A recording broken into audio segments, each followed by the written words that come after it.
In WVTM 13 Project Community, Carla Wade tells us what propelled Doris Phillips from poverty to prosperity and how she became a woman breaking barriers.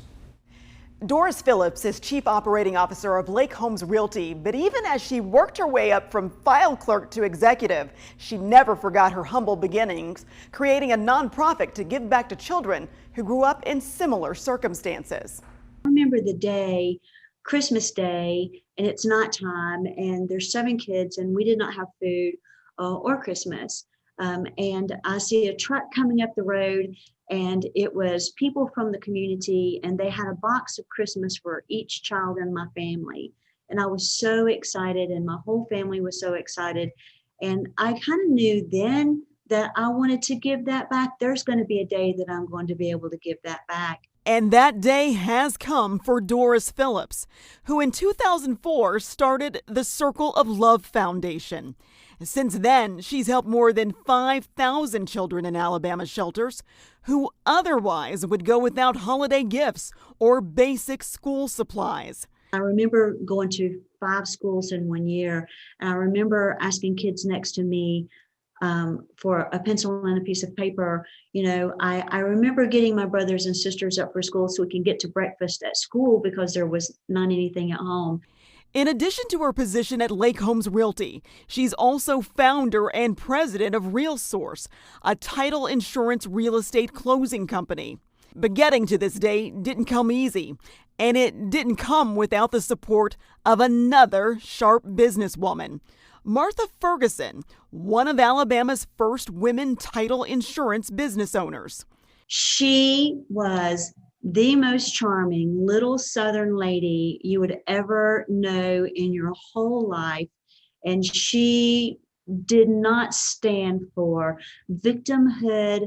I heard her tell girls, square your shoulders. We do not walk around here beat down. Square your shoulders, girl, and stand up straight. You are somebody.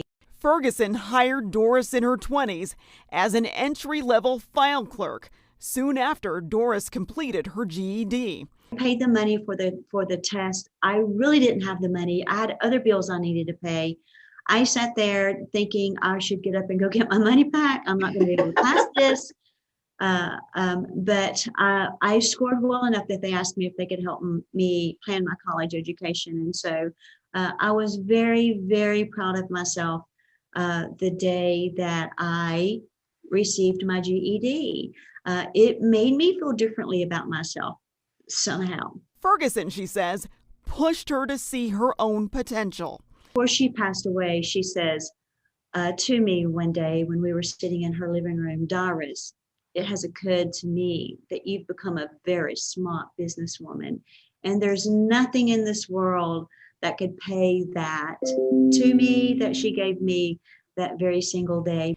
The Circle of Love Foundation's school supply drive kicked off earlier this month and runs until August 2nd. We can affect these children at a much younger age before life truly has an opportunity to make them bitter or to make them hard or to make them accept their environment.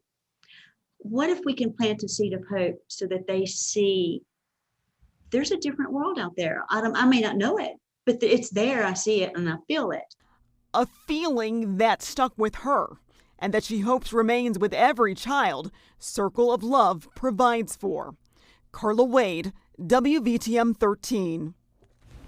What a difference she's making and kind of going back to when she was a kid, remember that feeling and wanted to make sure that she could impact those students, especially as we start a new school year, as they head into class. Humble beginnings, and it was really neat that she encountered someone in her life that saw the potential in her to launch her forward.